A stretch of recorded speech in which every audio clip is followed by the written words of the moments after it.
Okay, ladies and gentlemen, we'll wait for one more minute. I ask you for patience because more people are joining, and we are also preparing our live stream.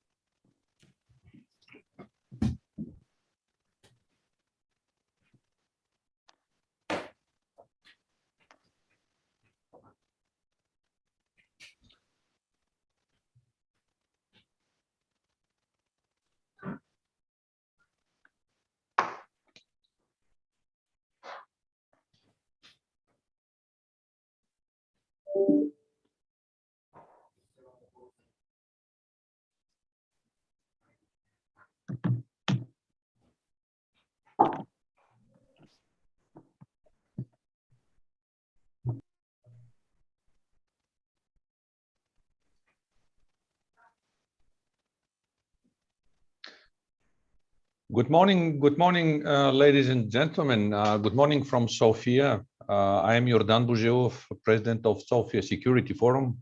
Welcome to this event, which is not the first one dedicated to the situation in Afghanistan or in general in Asia-Pacific region.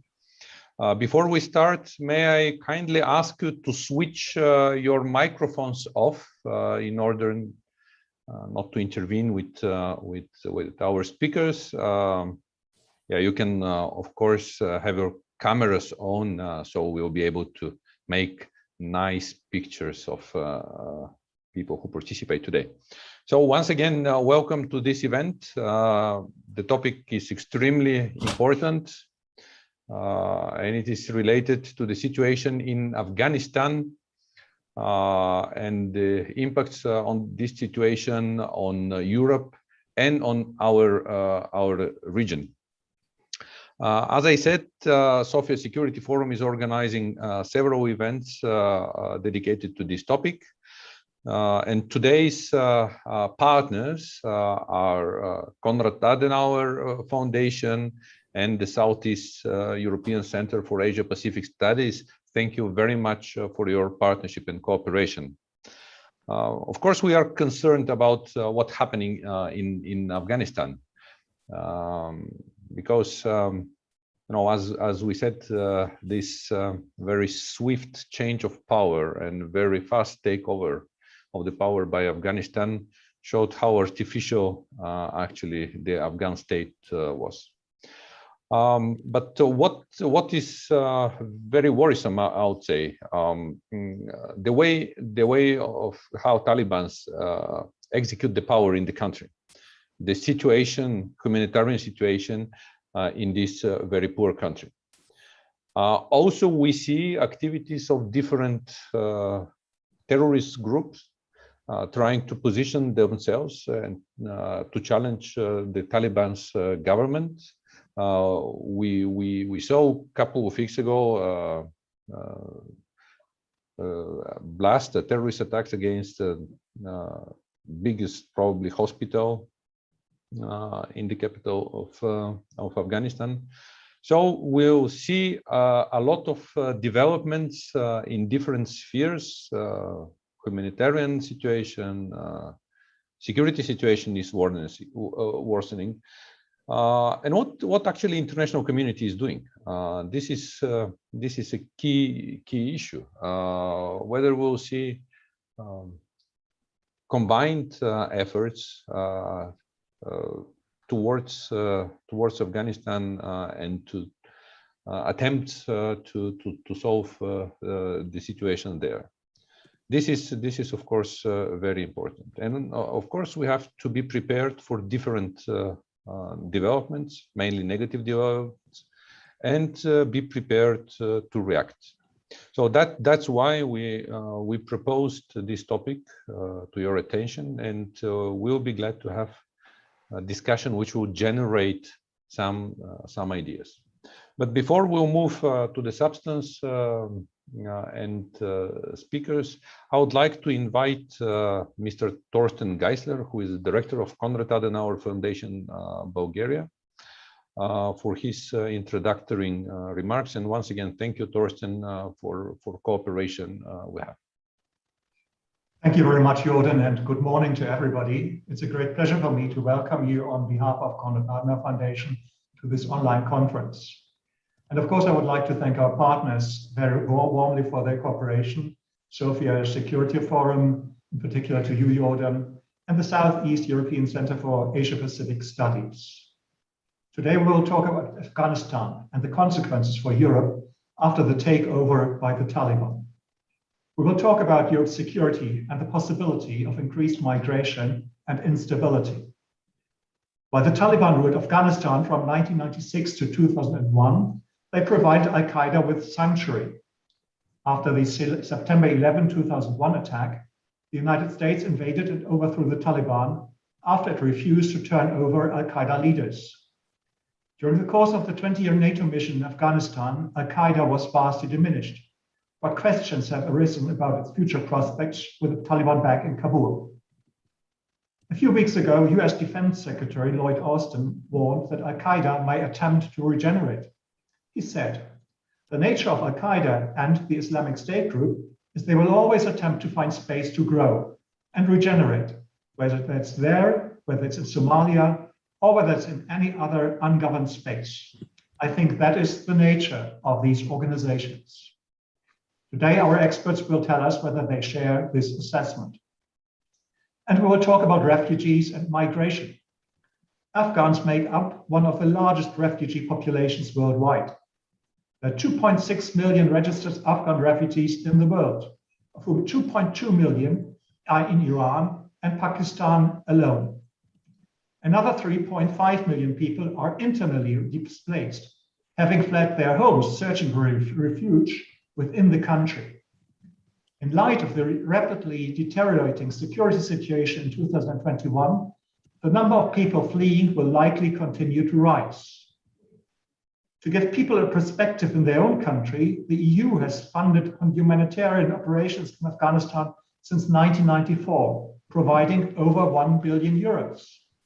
A few weeks ago, the EU pledged another 1 billion euros in aid for Afghanistan to avert a major humanitarian and socio-economic collapse. European Commission President Ursula von der Leyen said, "The Afghan people should not pay the price of the Taliban's actions." Still, there are concerns about migration pressure and that it will continue. It would not only affect Turkey, which already hosts 3.6 million Syrians, but also Europe. And in this context, the Balkan countries that serve as a transit route towards Central Europe play a special role. It is clear that another migration crisis will play into the hands of populists and extremists. Therefore, we must discuss what can be done to avoid it.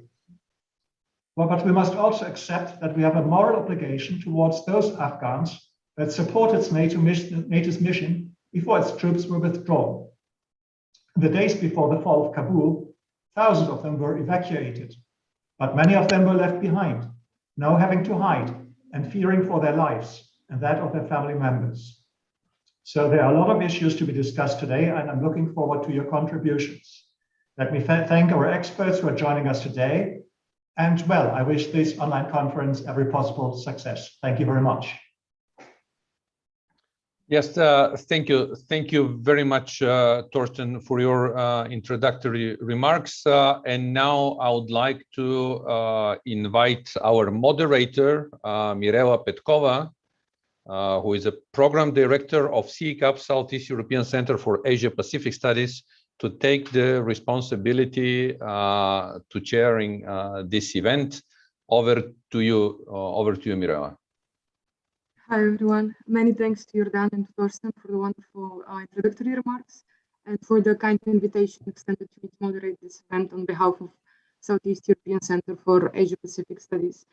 I would like to remind our speakers today to keep their discussion to 10 or 15 minutes, and I'm happy to remind them when the time runs over.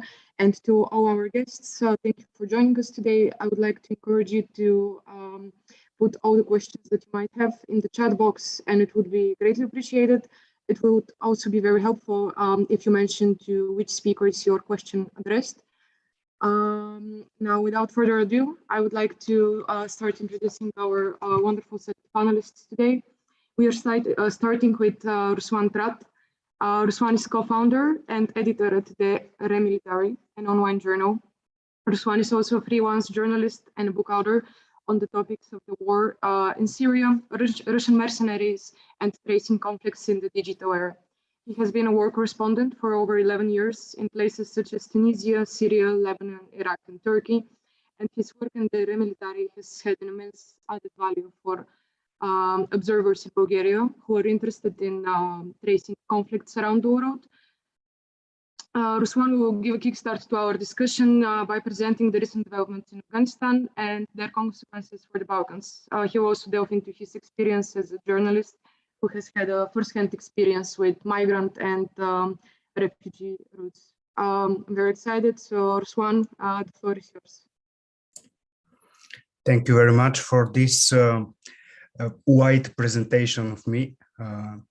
I feel honored to be invited on this panel because the topic is not only important for the whole European Union, but also for our countries in the Balkans region. I will speak not academically because I'm not an academia person, but a journalist and war reporter. And currently I'm involved in analysis of different developments across the region of Middle East and Central Asia. And also Afghanistan is one of the main topics of not only of my job and my work, but also of our journal. We are based in Bulgaria, so our perspective is also from Bulgarian point of view and Balkan point of view. So we are following the migrant routes from Afghanistan, Syria, Iraq, not only in our region, but also via Mediterranean Sea and the so-called northern path through Russia and Norway. I will speak, I will try to be short, but this topic is evolving right now. It's not finished topic. And I believe we will return to that discussion many times in the incoming months and even years. I will speak in the most popular language, bad English. So excuse me for any mistake during my presentation. Exactly a day before this meeting, I received an email from one of women journalists we evacuated from Afghanistan. I participated with German colleagues in this process of evacuating journalists and people working for Western forces in Afghanistan. And unfortunately, some of them are currently still in Afghanistan, in Kabul. And I received this email from one of these journalists. She is currently in Italy, fortunately. But one of our colleagues is in Kabul. She is a very good media worker and helped the Western forces many times. But she is currently on the run because the Taliban received her address from neighbors and they searched for her in the house, and she escaped. We are the location of these journalists is unknown to us for now. And this is one of the many cases we're working now with many colleagues from Europe to South Asia, trying to help these people because they help with us, they help with our forces, they help with fighting the Taliban, and right now they are left behind. For me, it's very difficult to explain to all of them why this happened and why they are not in secure location now. Some of them are currently in Albania. Maybe you know that Albania received a few thousand of Afghans evacuated and escaped from Afghanistan thanks to the huge evacuation efforts from European forces and American colleagues. But many are still there. And now we are facing, how to say, very bad consequences of the current undeclared war between the Taliban and the Islamic State. I mean, many people reacted at first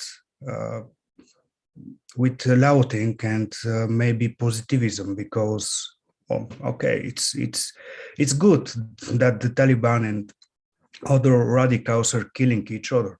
But the truth is that this war, it is already war because the Taliban and the Islamic State fighters are engaged in very bloody fighting, and the Islamic State is currently on offensive in Kabul and different parts of Afghanistan, not declared as in Syria or Iraq or Sahel region, but Afghanistan is very crucial for Islamic State forces and the ideology of the Islamic State because in the common knowledge and the common memory of many people involved in the fighting against the Soviet Union, against the American forces, Afghanistan is like a very symbolic place. So after the withdrawal of American forces and the Western forces at all, the Taliban started a process of they want international legitimacy. So this is a very very difficult topic for Salafi jihadist groups because speaking to the enemy and wanting to be recognized by your former enemies is not a question for Islamic State. So groups behind the Taliban and groups behind the Islamic State are currently engaged in this field between the groups, and all people between are victims. So if like Mr. Bourgeois mentioned in the beginning of this conversation, he mentioned the latest of the attacks of Islamic State in Kabul against the hospital. Among many victims of this attack in Kabul on November 2, is one of the main commanders of the Taliban, Hamdallah Mahles. Mahles is a very famous and very important man for the Taliban. He became popular to the wider audience in the West because we saw his face when declared Kabul is failing to the Taliban. He sits on the chair of the president of Afghanistan. So this man is currently dead because of this Islamic State attack in Kabul. And this is one of the many. I mean, if we're counting every of the attacks since this August, we are already near 50. So we are experiencing and witnessing a wide range of attacks against the Taliban, but also this is affecting the security of the whole region. I will mention short only few aspects of this situation in Afghanistan, including the humanitarian crisis, which is very, very soon to be humanitarian catastrophe. So this clash between the groups is happening on the background of this huge humanitarian crisis. And in the isolation of Afghanistan in any means, I mean, everything is risen. Money for the government, former government institutions, humanitarian aid is not entering the country because of the political and security situation in Afghanistan. And meanwhile, this clash between the groups is affecting not only the region security, because we have a very difficult situation on the border with Turkmenistan. We actually know, we have no any credible source what's happening on this border. This is a huge desert-like part of the region, and both on the Afghan and Turkmenistan part of the border, we have no knowledge what's happening there. But this is huge place. So maybe fighters are going from and out Afghanistan. Maybe people are escaping or trying to escape. We have a different situation in Tajikistan because of the Russian Federation involvement. The Tajik border is more secure, but we have already credible signals for preparing of an attack from Afghanistan to Tajikistan, which is a problem for the Russian Federation. And this become a European problem, because soon or later, if the secure of the border failing, we'll have a situation. The Taliban is currently inspire many groups from Afghanistan to Caucasus and even Africa. I mean, even Boko Haram was in the first, they were inspired by the Taliban in the 90s. So the Taliban influence is huge, and this influence is already on our borders because of many groups. And the Black Sea region security will be affected if this process continue. And Islamic State, we have totally different ideology. If the Taliban are based on not only on religion but push to nationalism, so the Islamic State is a global jihadi threat, and this clash is not good news for anyone. If we take the security, you know already that many countries are negotiating with the Taliban regime because of the securing of borders. So this is maybe a compromise between Western forces and the Taliban, undeclared, because many countries need these borders to be secured. And one of the main routes for migrants is, it is from Iran through Turkey and then the Balkan region. We will face such a wave, not so big like before, not like the Syrian wave, but we are already witnessing such movement of people, including with the, unfortunately, help of some of police forces, corrupt police forces. We have credible information about this. And if we like it or no, the Afghanistan topic will stay for long in our region, and we should and continue to discuss this topic. I will stop here. There are many aspects of this topic I would like to discuss if we have time later, or give our context to audience. Thank you for this invitation. Thank you very much, Ruswan, for your account. It's indeed very important how media workers on the ground in Afghanistan, but also ones that are monitoring the migration and transit routes, the conditions in which those people are working. I certainly do have questions about that, but I would like to take them to the Q&A session. I would also like to ask Elmincheva, if you could. Thank you very much.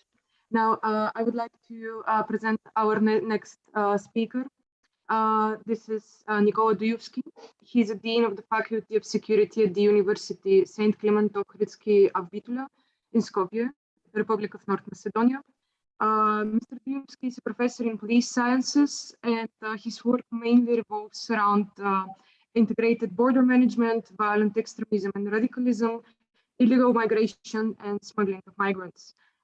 Furthermore, he's a member of Program Committee and National Contact Person for Europe Horizon Secure Societies Program, as well as a member of the Governing Board of the Association of European Police Colleges.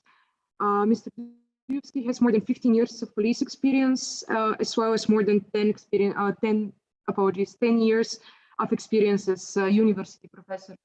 Mr. Dujovski will join us in discussing the current situation with Afghanistani refugees and migrants in North Macedonia, and he will also discuss the preparedness of the country to deal with more serious migrant flows in the future.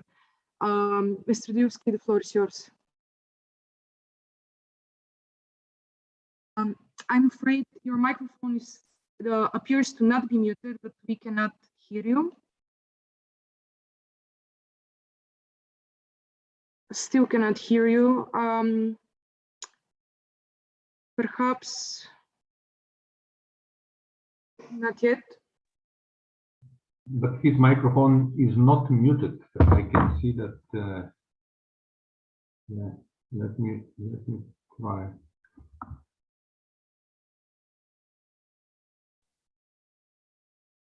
I don't know if you perhaps have a headphone set near you when you connect it. It can help if the microphone in your computer is not working properly.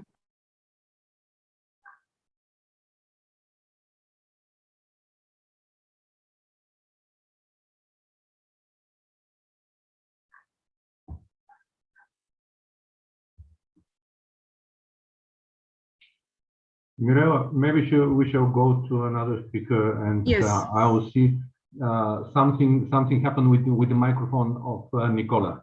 Nicola, can you hear me? I think he said in the chat that we can go to the next speaker and then we'll go back to Nicola, so let's do that. Vuk, I hope you'll be available to join us now. I would like to present Vuk Vuksanovic. He's an associate of LC Ideas, London School of Economics for Policy think tank.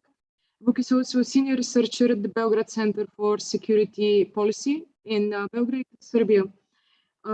Besides that, Vuk is a PhD alumni at the London School of Economics, and prior to that, he has been a diplomat with Serbia's foreign ministry and a political risk consultant. The research topics with which Vuk deals are great power politics in several regions, ranging from the Balkans, Turkey, the Middle East, and I'm also a big fan of his work and coverage on China's role in Eastern Europe and in the Balkans. So I'm very happy to give the floor to Vuk. Thanks, Mirela. So, as I was asked by the organizers of this gathering, I will not talk about Afghanistan as such, but I will focus on what are the ramifications of the Afghan fallout for the region of the Balkans.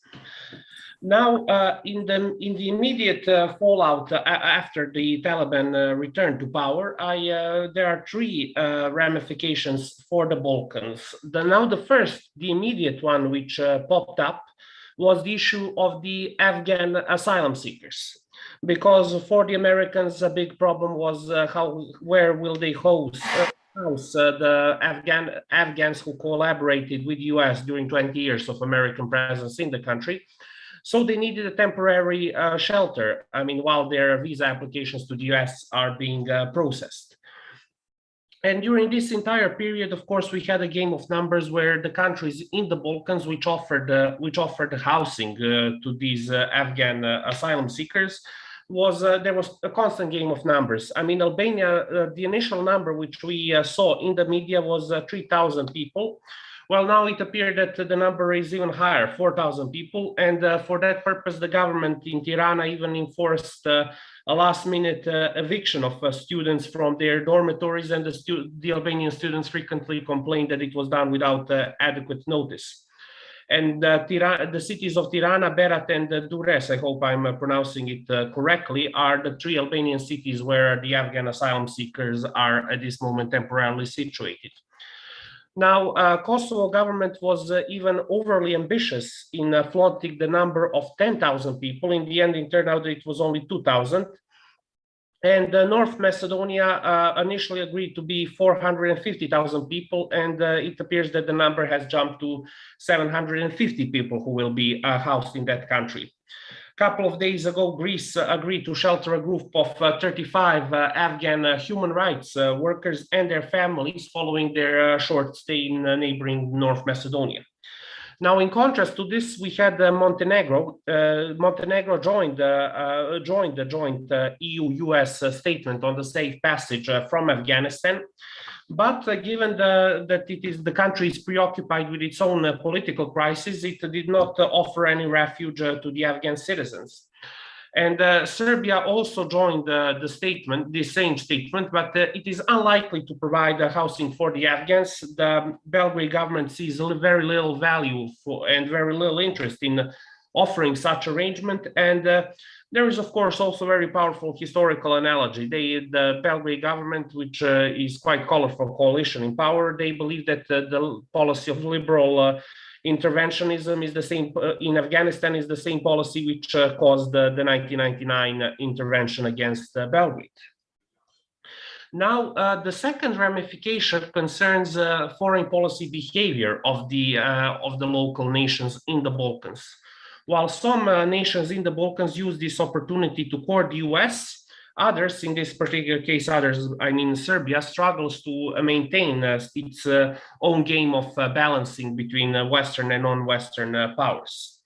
Now, for the 3 countries which did accept Afghans, Albania, Kosovo, and North Macedonia, I think this was a way to play the US cards, particularly to play the US cards in the situation where their where things on their EU paths are not looking good. So in a way, playing US cards is always a way to compensate for the lack of European attention. And we had several players in the politics of these countries, foreign policy commentators, who were very blunt about the motives. I mean, former Albanian ambassador to the US, Agim Nesho, openly stated that for the Balkans, this was a chance to court the West. And this is not the first time that Tirana is doing it. As a favor to the US, Albania already hosts 3,000 members of People's Mujahideen of Iran, MEK, Mujahideen Ekalk, a radical Iranian anti-regime group. Kosovo's Prime Minister Albin Kurti was even more direct and even more blunt than his Albanian brethren, saying that that for them, Kosovo, the US is the main partner. This was a show of solidarity towards the US. Now, in case of Belgrade, the Afghan crisis was also another problem of how to maintain the balance, because initially Belgrade was very reluctant to join the EU and US statement on the safe passage from Afghanistan to avoid angering Russia and China, which are, of course, important for Belgrade as they are non-recognizers of Kosovo. However, we could also see that Serbia was not entirely closing its door to the US either. Now, the current chair of the Serbian government, Ivica Dačić, who used to be, until last year, Serbian foreign minister, said that a few years ago, Serbia hosted secret talks involving both the Afghan government and the Taliban representatives. And during some of these talks, there was even a video plugin from Ashraf Ghani, who is now a former president of Afghanistan. Of course, I don't think that these were not decisive talks, but Ivica Dačić did mention that this was done with the US backing. And in order to promote himself, he also said that Serbia did a formidable job, but that in the end, both Russia and the US failed in their mediation talks regarding Afghanistan. So again, even for Ivica Dačić, who is considered to lead a pro-Russian section of the Serbian government, there is always a need to maintain at least some rhetorical balance between the likes of Russia and Washington. So the Afghan drama just showed this. And the third ramifications, and this is the big one, the one that everybody is interested in, is the issue of migrant flows. Will we see the new migration crisis? Now, The last migrant crisis was, I think, a very bad news for the Balkans. And I think that during this period, there was a constant fear in places like Belgrade, but also in Skopje and in many other countries, that the region is not being considered by the EU a priority, that the region is not being perceived by Brussels as a region, as an area containing future member states, but as a buffer zone, or I would use another term, which is perhaps insensitive, but it is being circulated, a dumping ground for migrants and refugees. I mean, it was a bad news for EU integrations in the Balkans, the last migrant crisis. I mean, just to give you one example from 6 years ago. Now, in October 2015, there was a meeting on the Balkan migration route. However, during this meeting, it was observed that the European Council President, Donald Tusk, did not visit the Balkans. Instead, Tusk's first visit to the Balkans came in late November 2015. It was a trip not related to the EU integrations, but it concerned EU's cooperation with Serbia and North Macedonia on the migrant crisis. Now, are we seeing the potential for a new migrant crisis? Well, absolutely. At this moment in time, Afghanistan is the world's third largest refugee source country after Syria and Venezuela, and those are that is UN data. And according to the UN data, about 2.6 million Afghans are displaced abroad, and they believe that by the end of the year, 500,000 Afghans could be displaced. We are seeing, of course, a very different mood in both Europe and the Balkans concerning migrants. Now, Germany is not sure after the fallout caused by Angela Merkel's 2015 decision. We see that there is, of course, a fear that the new migrant flows might awake the far-right groups again. And now, according to some data that I have been able to identify, there are less than 3,000 Afghans so far, and EU has managed to evacuate 22,000 people from Afghanistan, and the UN has called for the EU member state to take over 42,000 Afghans over the next 5 years. Now, the EU commissioners have said that this is doable, but there are no actual commitments. But in the Balkans, we do see that the local nations are frightened of what is to come next. Greece has already completed a 40-kilometer wall on its border with Turkey with an auxiliary surveillance system. Bulgaria, as you know it better than me, has already deployed additional troops and equipment just to strengthen its border with Turkey and Greece. And according to the data that I have encountered, the Bulgarian government has detained 6,500 migrants, which are mainly from Afghanistan and Syria, and it is considered a numerical jump compared to the number of migrants that we have seen last year. Now, in Serbia and Croatia, the mood is also different. In Croatia, we saw even a violent pushback by some police units who they claim operated on a freelance basis, but I take it with a grain of salt. The Croatian president Zoran Milanovic openly stated that all of the Afghan refugees and asylum seekers should find refuge in the US, and that the Croatia can only accept a symbolical number of people. In words of Zoran Milanovic, it is no longer 2015. In Serbia, while Serbia scored back in 2015 very good reputational points for its treatment of refugees, while there were bad news on the Croatian and Hungarian border, I mean, and this was, I think, done primarily because Serbian President Aleksandar Vučić had a very close ties with German Chancellor Angela Merkel.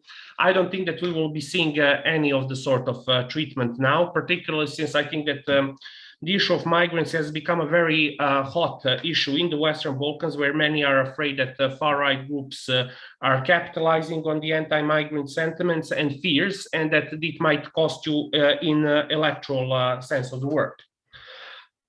In the very end, I also think that we should come to the big elephant in the room, which is Turkey. Now, Turkey is already fortifying its border with Iran, and at the very start of the Afghan fallout, Turkish President Erdogan said that Turkey would not become Europe's refugee warehouses, and he was urging Europe to accept responsibility for the Afghans. And there are already violent pushbacks against migrants on the Turco-Iranian border in the city of Van. So COVID, and at the same time, COVID-19 and the economic slump are all, and with increasing unemployment, also makes it highly unlikely that Turkey will be accepting any new refugees. Indeed, 2023 elections in Turkey are coming up, and the issue of migrants and refugees has already become a very hot domestic issue in Turkey. I mean, indeed, I will tell you, I mean, Turkey already hosts more than 4 million people. However, it is also, that needs to be stressed historically, it is the greatest demographic transformation in the history of Turkey since the famous Treaty of Lausanne from 1923, which led to the exchange of population between Greece and Turkey. So this is the magnitude of the change. So what is the risk for the Balkans? Now, this phenomenon is something that I refer to and which I call the connectivity war. Now, back in 2016, European Council on Foreign Relations published a study which it called the Connectivity Wars, where it spoke about the countries which exploit channels of global interdependence in order to score political points. In that point, on that regard, for example, the United States is considered a financial superpower, China infrastructural superpower. However, Turkey is called the migrant superpower because of its role in the global migrant flows. So therefore, in this context, I think that this is something that this is a leverage that Turkey will try to exploit vis-a-vis the European Union, particularly given the panic that the new migrant waves are causing in both Europe and Greece. I mean, recently we saw that Greece was forced to take, a couple of days ago, had to take responsibility over a boat which contained almost 400 passengers. But that happened after Greece and Turkey went back and forth for several days about who will assume responsibility for this boat. So I believe that was only a sign of the things which are to come. And in the very end, of course, there is an issue of terrorism and extremism. I think that these are the security threats which are not to be inflated. They are not to be used to demonize migrants, refugees, or asylum seekers. This is not an acute security threat, but I think it is always something which we should keep an eye on, because these are the types of security threats which are more likely to emerge in the state of uncontrolled migration flows. And on this semi-pessimistic note, I will end and leave it to the other speakers. Thank you very much. Thank you very much, Vuk. This has been very helpful indeed. The zeitgeist in the different Balkan capitals is quite different.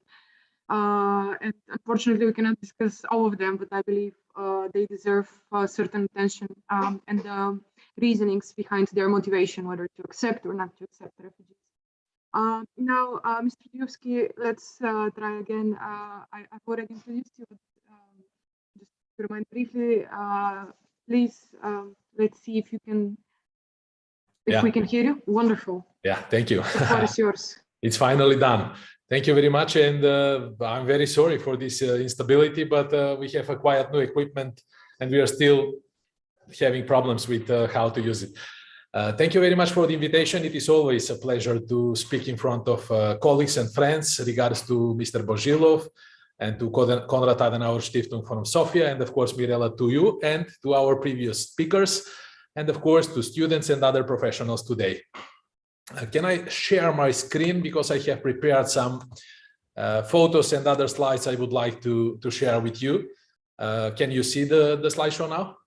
We can see them. That's okay, wonderful. Okay, thank you. So I would like to speak about three different topics. First, about the current situation with people from Afghanistan temporarily settled in North Macedonia. Second, possible migration flows as a new security risk and challenge for the Balkans and Europe. As the previous speakers said, it is very possible that we will have another migrant flow from Afghanistan to the Europe. So after the Taliban takeover in Afghanistan, a new migrant flows are very possible. It should be seriously concerned the Balkans and Europe as a whole. This challenge is related to three different aspects. First, to the large inflow and transit of migrants from Afghanistan due to the threat to their lives and health they are forced to leave their homes. As you may know, this weekend, Taliban militia had killed 2 people on a wedding just because they playing a music. So we could expect a different interest over there. Islamic State, Taliban government, they have a lot of weapons left by US Army and other European country armies. Second, to the additional transit of migrants, mostly from areas in the Middle East and North Africa, that are using the current situation or will use the upcoming situation, they arrive to the countries of Western Europe. So we could expect not only Afghanistan, but also people from Syria, from North Africa, from Iraq, Iran, etc. And third, the large number of migrants caused increased risk of illegal crossing of the state border, increased level of illegal transiting, smuggling of migrants, of course, of those persons through the territory of the countries in the Balkan routes. And of course, they will cause with different security risks. What is the current situation with people from Afghanistan settled in North Macedonia? As you know, and Vuk spoke previously, Albania, Kosovo, and other countries in Europe agreed to accept a certain number of people from Afghanistan who were collaborators or work for international governmental organizations, and that the Western world, US previously, would like to protect them from Taliban government. So as the situation of 31st of October, the total number of hosted people from Afghanistan in North Macedonia is 897, and total number of people who are on 31st of October in North Macedonia was 417, which means that in the period of a little bit more than 2 months, at the end of August to the very beginning of November, total number of people that transit from North Macedonia to other European countries and USA is 480. Most of them accepted by Belgium, the Netherlands, Germany, and United States of America. We have a previous experience. Of course, all countries in the Balkans route, including Bulgaria in the Eastern Balkan route, Greece, North Macedonia, Serbia, Croatia, Hungary has a certain experience, mainly in the period between 2014-2016. You may see on this photo that from Turkey via Greek islands, they came through the territory of Greece, North Macedonia, Serbia, and previously through Hungary, and later through Croatia to the countries of the Western Europe. Most of them settled in Germany, in Belgium, in the Netherlands, Sweden, and other Western European countries. And this is the route of migrants in that period. The down line is from Syria and North Africa, and the up one is people from Iraq, Iran, Afghanistan, Pakistan, and others. But of course, the route of the Western Balkans go through Turkey, the Gulf of Izmir, Greek islands, and of course, Greece, North Macedonia, Serbia, etc. You may see some photos from that period. This is Gevgelija, the southern city in North Macedonia, and what was the situation in that time. Of course, we collect a lot of experience in that time. You may see our former president on the photo on the right side. And of course, this is a crisis management model that was our answer to the crisis in that period. The government formed a steering committee and assessment group, members of different ministries, led by the Ministry of Interior, but of course, Minister of Health, Ministry of Transport and Communications, Minister of Defense, the directors of agencies, directorates, etc., etc. And there was headquarters headed by Director of Crisis Management Center. They bring a lot of decisions how to prepare our country to answer the situation on the best manner. And just to mention, North Macedonia is still on a situation of crisis on our southern border to Greece and northern border to Serbia, only to the part of Serbia, or where the route of migrants could be in the next period. So about the measures and activities in conditions of declared state of crisis. At the very beginning of this crisis, a decision for establishing a temporary transit and registration center was adopted. In cooperation with the municipality of Gevgelia was determined the location in an area which has been managed by the economic entity Vinoyuk Gevgelia. This location fulfilled the preconditions that were previously identified as to be next to the state border, to provide good conditions for controlling a great number of migrants, to be out of town of Gevgelia and its surrounding settlements, to have good access communication network, mean road and railway, without major difficulties, to be able to provide the necessary service needed as electricity, water, drainage, supply of regular and other needs. The capacity of the temporary transit and registration center expanded and increased to the needs of maximum 1,500 people for a short retention and preparing to move to the northern border. And this is a photo of a temporary transit and registration center. You may see here on the upper side the entrance. This is on the very territory of our border with Greece.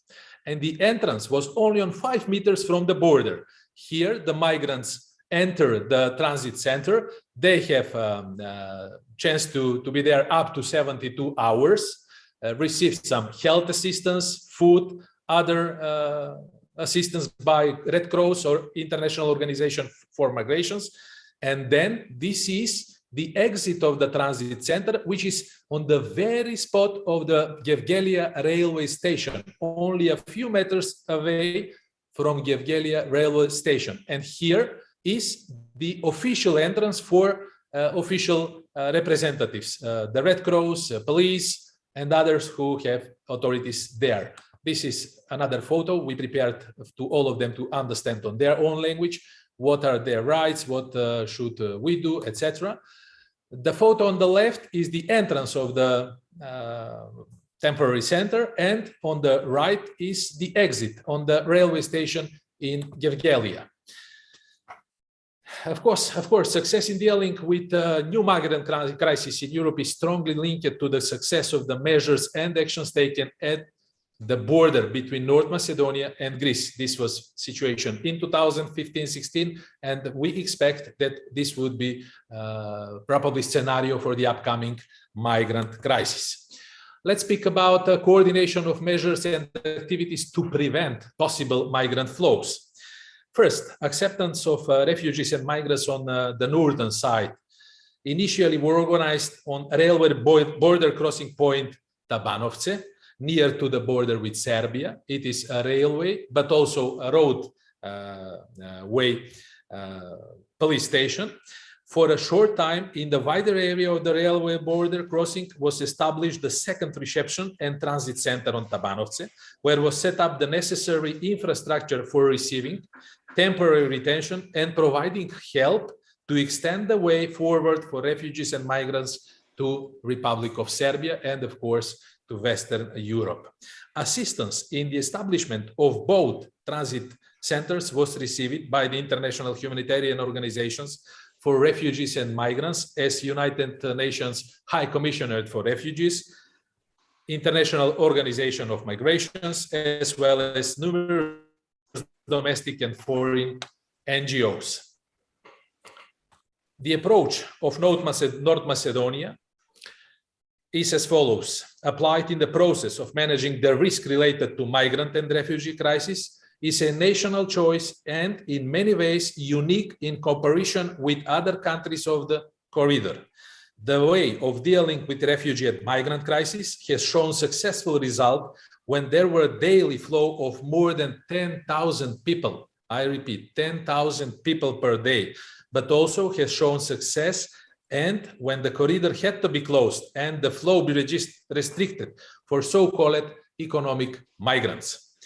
The crisis management system demonstrated that it is adaptable and flexible to manage the security challenges of its nature. and the management of refugee and migrant crisis in North Macedonia show a high degree of interdepartmental coordination between the stakeholders of the system for crisis management, primarily Ministry of Interior, Army of the Republic of North Macedonia, municipalities, Red Cross, non-governmental organizations, etc. And what was the European response? It was like a Darwin theory, instinctive and survival reaction established on an ad hoc basis rather than as well taught on the comprehensive security strategy. Initiatives for dealing with the crisis and fostering regional cooperation in the Balkans usually came from the countries most affected by the Balkan route, mainly North Macedonia and Serbia, and Greece, of course. Serious absence of solidarity and lack of consensus for issues threatening European security and stability. New endeavors between the European Union and some of EU countries and Turkey do not accomplish the goals and sustainability of the EU and Turkey agreement. And of course, we can always look on the lessons learned in that period. We can use this experience for the upcoming situation. First, consideration, spontaneous and very serious. Crisis without political background arising in the region, impact of daily politics and populism on the regional cooperation. Results, hotspots appeared on the borders where there are real bilateral disputes, mainly between North Macedonia and Greece and Serbia and Croatia. And there were an atypical implementation of European security policies and strategies, as we saw on Hungarian borders. Affectations on international security of the areas near border crossing points, near refugee camps, and along the route. And second, increased xenophobia and minor conflicts due to the cultural differences between domicile population and migrants. What about policy level and decision makers? The huge migrant flows are not identified as a serious threat in the national security policy. Consequently, the security forces and other state and local institutions did not have any strategy how to deal with the situation in that time. And on the operative level, lack of knowledge and expertise on how to deal with important and large-scale humanitarian catastrophes, including infrastructure and logistic issues, lack of interagency, cross-sectoral and international cooperation, and uncoordinated involvement of EU capacities, mainly Frontex, CEPOL, Europol, and crisis management instruments and international organizations as UNHCR, UNICEF, Red Cross, and others, and of course, regional security initiatives.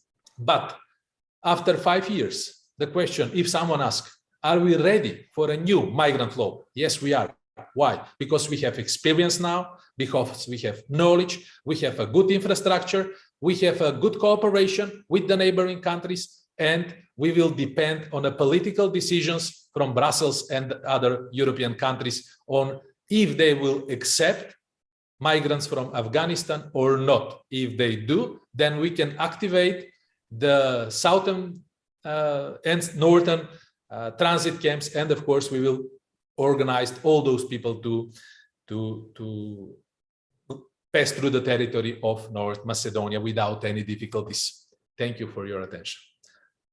I hope that connections were good.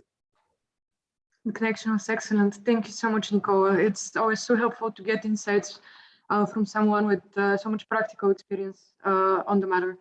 Now that brings us to our last speaker. I would like to introduce Martin Sukov from Bulgaria. Martin is a co-founder of Research Center Knowledge and Progress, and he's also a research fellow at the Center for National Security and Defense Research that is adjacent to Bulgarian Academy of Sciences. Lastly, he is also a former NATO analyst. Martin will share with us his insights on consequences for EU security from the fall of the regime in Afghanistan and the changing international security environment. Martin, the floor is yours. Thank you very much, Mirella. I hope you can all hear me well. First of all, disclaimer, sometimes I do tend to talk a little bit fast. So if I do it, please do give me a sign and I will try to mend it. Secondly, it's always kind of challenging after such distinguished speakers in a panel to, be able to build on top of something. And I jotted down some ideas which I'm going to try to incorporate what I had already prepared. Now, as you mentioned, I'm going to talk about the EU in a changing international security environment, and Afghanistan itself was part of that environment. And when we talk about EU security, it's impossible not to consider it within US foreign policy post-World War II. And what we have been seeing in the past couple of years is exactly a shift of US foreign policy. Now, minor changes have happened since the end of the Second World War and with the international liberal order established around the US. And there is a level of fatigue in that. But now we are exactly seeing that the Middle East and Central Asia specifically are decreasing in terms of strategic interest for the US, partially fueled by the fact of the fatigue of engagement there. And also they're reverting to the great power politics. So Washington is seeking to engage powers like China, like Russia directly. Now, even as we're speaking, there's a meeting going on between the director of the CIA, Bill Burns, with his Russian counterpart, Nikol Patrushev, the head of the National Security Council of Russia. And it's this level of engagement. Now, this in itself opens the opportunity and prospect for the EU to, for one example, act like solidified global power. And here is the challenge for the EU specifically, because it's specifically up to the member states and Brussels to give a proper definition of what the EU will be striving to be. For example, now, the EU in March 2022, next year, will be introducing its strategic compass, which is terrific. We can all agree that that's a step in the right direction. But the question is, what is the destination of that direction? Otherwise, we do risk only having, on part of the EU, an ad hoc approach to all the challenges that emerge. And I know that the topic is rather bleak, but if I can put it in a joke, there's this transatlantic flight and the pilot turns on the telecom and says, ladies and gentlemen, I got good news and bad news. The good news is we're making good time on our journey. The bad news is we're lost and we don't know where we're going. And this is the crux of the matter, how the EU is going to take every approach, because specifically with Afghanistan and with the EU disinterested in the Middle East, there's going to be an actual challenge in terms of intelligence reporting. Now, I don't need to say how important that is for countries, for unions to form their foreign policy, national security strategies, etc. But the thing is, when we had NATO presence, when there was US presence in Afghanistan, there were people on the ground who were able to monitor how terrorist organizations were functioning in that region, what were the flows in terms of influence, of recruiting policies, and the potential of them to spread beyond borders. Now, that's not going to be as easy, of course, here being the strategy, but compared to what we'll be witnessing, it's going to be an even greater challenge for the countries to monitor developments and to provide proper intel. Ergo, it's going to be a greater challenge in terms of countering the spread of things as radical ideology, as international terrorism, as transnational organized crime groups, because we also have a huge engagement in Afghanistan specifically of organized crime groups. For one reason, ironically, but one of the reasons they've been able to get so much ground was precisely the lack of monitoring in terms of how the money being invested in Afghanistan from the West, and the US specifically, was being spent. According to the Department of Defense in the US, it's possible that up to 40% of the money that Washington has invested in Afghanistan has dwindled away via corruption. And of course, what happened in that situation was that actually people, corrupt individuals, people involved in crime, they were getting the better part of that money and gaining their own power within the country. So it's a form of the tribalization of how the money was spent and how they were gaining influence. And this increased over time, particularly regarding US disengagement and withdrawal from Afghanistan. They made that claim for years. Over the past 10 years, they've made it several times. They've stated, okay, we're going to leave this time and this time. And every time there was a peak because those corrupt individuals thought, okay, actually, we're in the last possible opportunities to get directly our money's worth, so basically direct investment. We also have the situation after the withdrawal. It was written a lot about in the media that a lot of technology and equipment was left in Afghanistan. Supposedly, most of it was disabled, so it couldn't be used. Objectively, there's no way of knowing how well disabled it was or how much the Taliban or other terrorist organizations do have the capacity to make it actually usable. And talking about the other terrorist organizations in the region, there's going to be, again, need for the EU to have a cohesive policy, because infighting in Afghanistan, yes, we talked about causing migration, displacement of individuals, potentially a migrant wave towards the EU. But it's also going to have an impact on Chinese interests in the region. And that's important for the EU because America, yes, its presence there was not approved by the Chinese or the Russians, but it did have a stabilizing presence because prior to the US invasion, initially, the country was more or less a safe haven for international terrorist organizations. With America there, it was also beneficial for Chinese and Russian security. Now that vacuum has to be filled in by those two powers, and a potential spillover effect in Central Asia could be very detrimental. In Central Asia, Europe has been trying to make a pivot towards there, engaging in countries which are trying to pursue a more democratic policy, such as Kazakhstan, Uzbekistan. I'm not commenting how much progress they're making on the issue, but the EU does have vested interest there. And any potential spillover will challenge EU interests.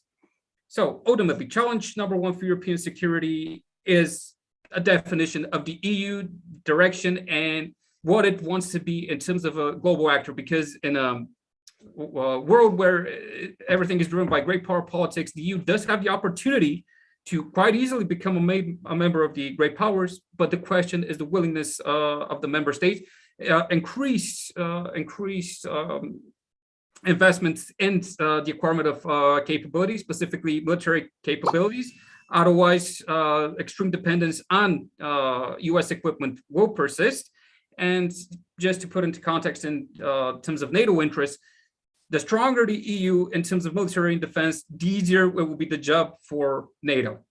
Now, please, I look forward to your questions. I will also drop my email in the chat if anything rises afterwards. Thank you. I bill my time to you, Morello, if there's any left. Thank you very much, Martin. This has been excellent. And I want to thank you and all our participants, because it's indeed a topic that involves a lot of high stakes for countries in the region and for people which are experiencing the struggle of being migrants. Now, I have plenty of questions on my own, but I see that there are already some in the chat, so I suggest we start with them. And to all other guests, please also feel free to raise your hand if you want to ask your question in person and not in chat.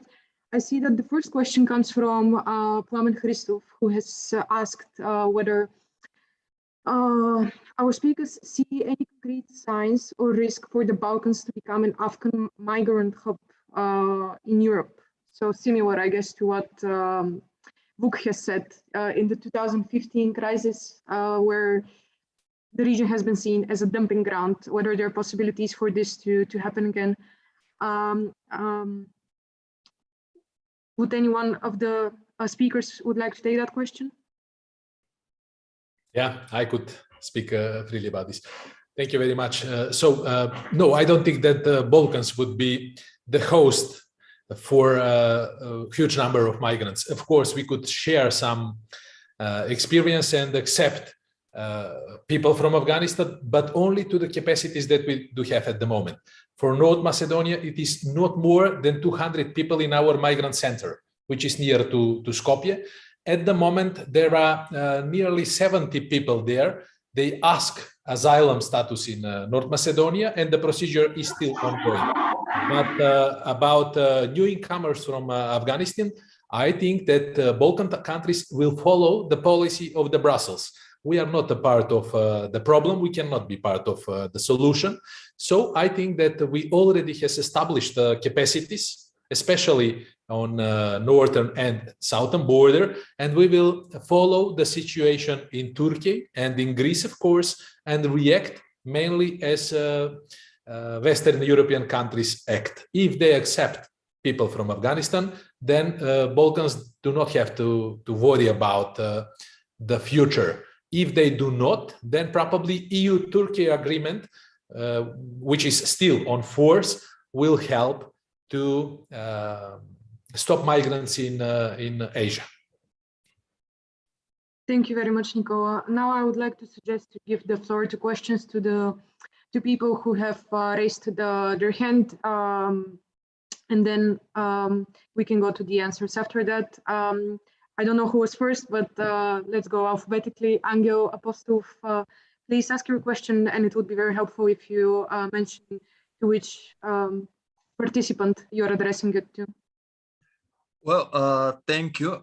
Do we hear each other?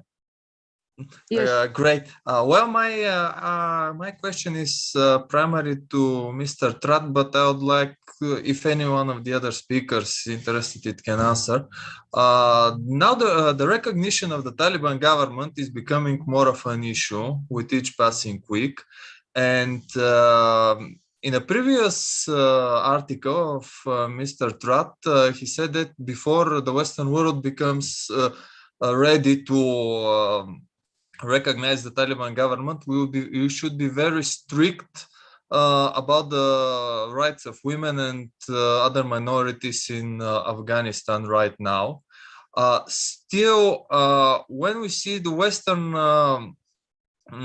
kind of confusion about what they should recognize, how to recognize, and so on, increasingly Russia and China are increasingly ready. Because they have their moral values are not exactly like us. I mean, they are more likely strictly motivated by their self-interest. And my question is, even now when the Taliban are kind of in a clash with the Islamic State, do we have to be more feasible? Should we make a compromise with the Taliban right now in order to prevent a mass a migration wave, at least try to force some rules on them? Because if we exactly now the Western world, if we lose track and leave the situation continues to develop as it is, we see that in other regions, for example, now in Northern Africa, we have tumultus in Sudan and in Ethiopia.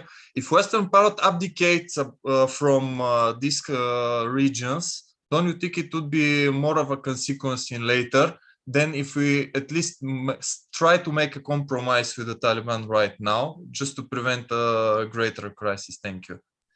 Thank you very much, Angel. Before I give the floor to Ruslan to answer your question, I would like to ask Plamen Tonchev to share his questions with the group. Yeah, hello everyone, and many thanks and congratulations for organizing this timely discussion. Quick question to Mr. Trad, again on the friction between Afghanistan and Tajikistan. I wonder whether it could escalate to an armed conflict or whether it could be part of a negotiation. We know that Tajikistan is putting a lot of pressure on the interim Taliban authorities because they want to see Tajiks represented in the government. And two brief questions to Dr. Vuksanovic. Vuk rightly pointed out the pressure on Turkey, which is hosting 4 million migrants. So it might be tempted to let some steam out and push them towards Europe. But the question is, could this also be a bargaining chip for Turkey? Could it use it as a lever in its tense negotiations, in its tense relations with the West?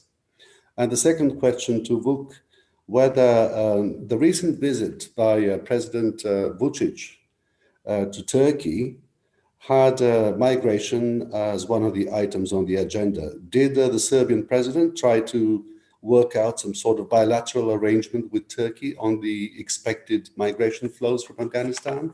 Thanks very much. Thank you very much, Pomen, for the engaging questions. Ruswan, would you like to share your commentary first? Yes, thank you. I will be very, very short. And if anyone wants to continue this conversation, we can do it privately. On the question of Angel, thank you for this because it's very important and currently it's a part of discussions inside the UN and also in the security agencies on the West, including, by the way, in the Bulgarian agencies, because we have many questions to be answered in short time because we have no time to act if the security situation escalates. So actually, the regional powers in Central Asia and South Asia, though, are very actively now making conversations with the Taliban. And if we see the recent capitals with activity in Afghanistan and providing talks with delegations from the Kabul, these are Tehran recently, Moscow, Ankara, and probably in China. We had one meeting between the Chinese politicians and Taliban in China, but not in the capital, Beijing. But this is a sign that the regional powers, including Russia, will have opportunity to make better links, not friendly, but links with the Taliban because of the current situation with the Islamic State and other radical groups in the region. And for example, Russians are trying to cultivate pro-Russian party inside the Taliban movement. The same is doing Iran right now. Iranians have very strong presence in the western part of Afghanistan, and I believe that one day Afghanistan will be we have a central part of the country untouched by the regional geopolitics dynamics, but on the border areas we will see influence from different actors. For example, the Tajikistan border is one of these examples because we have big military presence already there, both from Russians and the Tajik forces. And I believe there will be escalation between the Taliban regime and Tajikistan because historically and politically, Tajikistan have very, very big influence inside Afghanistan. For example, part of the elite politicians in Afghanistan are with Tajik origin, and but the most probably one of the fraction with Tajikistan is that the country is currently hosting one of the opponents of the Taliban, Ahmad Massoud, the son of this legendary fighter Ahmad Shah Massoud, and Ahmad Massoud is already in Tajikistan, and currently there are around 10,000 fighters, former members of the special forces of Afghanistan and ordinary soldiers who are preparing for possibly entering Afghanistan. If this is true, and if we witness such offensive, the game will totally change. Tajikistan is not friendly and will be not friendly to the Taliban, but it depends what will be next and how Russia is seeing this process, because the Taliban is put on trial right now. They want to see how the Taliban regime will act. But I believe the West when we speak the West, I mean Europe, because in comparison with the United States, Russia and European Union have no luxury to be inactive. We are deeply connected with this region, and sometimes the goals of one society are totally different from the military ones. the military agencies and the security agencies are really understand that Afghanistan will be primary focus in the next months. I believe in the next years also. So we have no luxury to not discuss or to be not engaged in this region. Yeah, thank you. Thank you very much, Ruslan. I hope this answers Płamen and Angel's questions. Now I would like to give the floor to Vuk to address Płamen's questions. Yes, I hope that is okay, Mirella. I mean, I will answer Płamen's question, and I would also like to lean on something which, on some of these, because I believe I have something to add regarding the question that Ruslan was giving, if the timetable allows us to do so. Yes, just please try to keep it short and sweet, because we have some more questions in the chat. Of course. Now, the first question about from Płamen regarding whether Erdogan will try simply to release some steam in terms of migrants or use it as a bargaining chip. I think that we are more likely to see Erdogan using it as a bargaining chip, because while Erdogan might be tempted to let some migrants in the direction of Europe illegally just to relieve some of the pressures from Turkey, I think that it would also foster perception in both Europe and the US that the Turkish regime is unpredictable. And at this moment in time, Erdogan doesn't need it. He needs some form of acquiescence from the West, and I think this has been demonstrated in his pretty desperate attempts to find a working agenda with the Biden administration in Washington.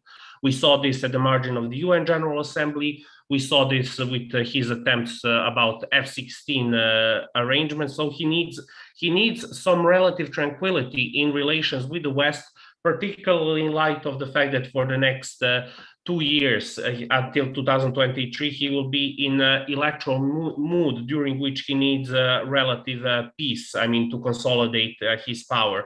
So he's more likely to use it as a bargaining chip to score something for himself rather than to do something as abrupt and unpredictable as just blowing off steam, as Płamen said.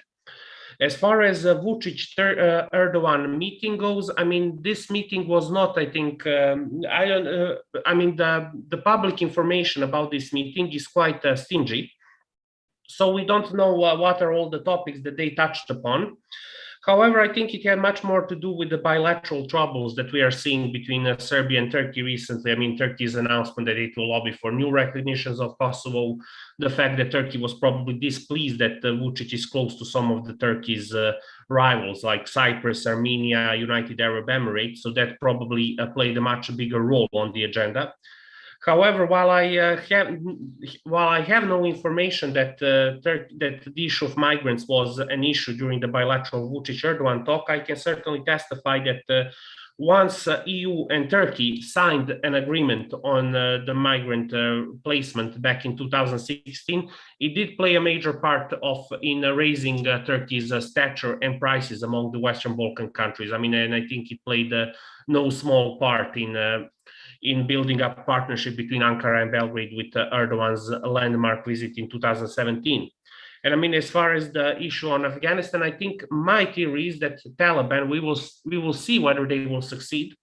But I think that the export products that the Taliban want to export, so to speak, to other great powers is the so-called controlled instability from Afghanistan. In return for acquiescence, we will try to control any security fallout.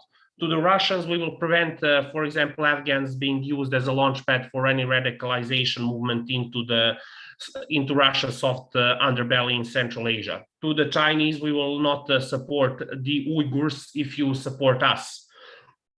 To the Europeans, it will probably mean halving the production of opium from Afghanistan.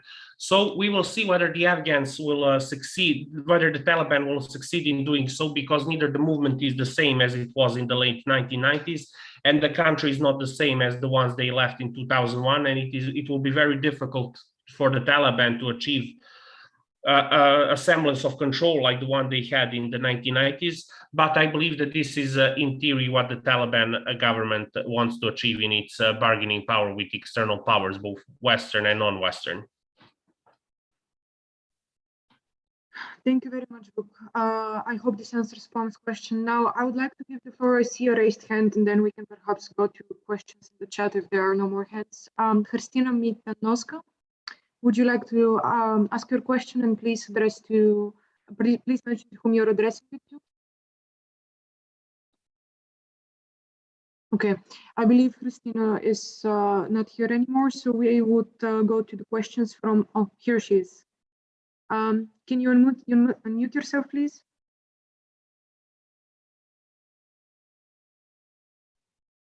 I'm now here. Yes. Thank you. Hello, everyone. It's my pleasure to be here and have this wonderful opportunity to be here and ask a question. My question is addressed to the respected Mr. Vuksanovic. I would like to know whether the reception of the refugees from Afghanistan by the Balkan countries can be understood in a negative connotation and as a possible trait of security and stabilization in the Balkan, which is already hurting up. Thank you. Thank you very much, Christina. I think this also corresponds to one of the questions in the chat by Vasil Pavlov, so maybe, Vuk, you can add them together. Vasil had a question of whether local society attitudes when accepting migrants are important, and whether how much they can influence the decision-making of officials, if I understood that question correctly. Vuk, the floor is yours. Well, I mean, from my understanding is what is the fallout in the domestic side of things in the Balkan, from my understanding of both the questions, because I didn't quite hear fully. It wasn't quite clear, the connection, but that was my understanding. I mean, from my understanding, I mean, whether or not it would be positive for the Balkan stability, I mean, any uncontrolled migrant flows, I think the answer is pretty self-evident. It will be a negative fallout. If there is no coordination among the Balkan countries and no coordination between the Balkan capitals and the EU, I think we will have another mess on our hands. But still, the fact that we are pretty much attuned to the lessons of the 2015-2016 gives me some moderate degree of optimism.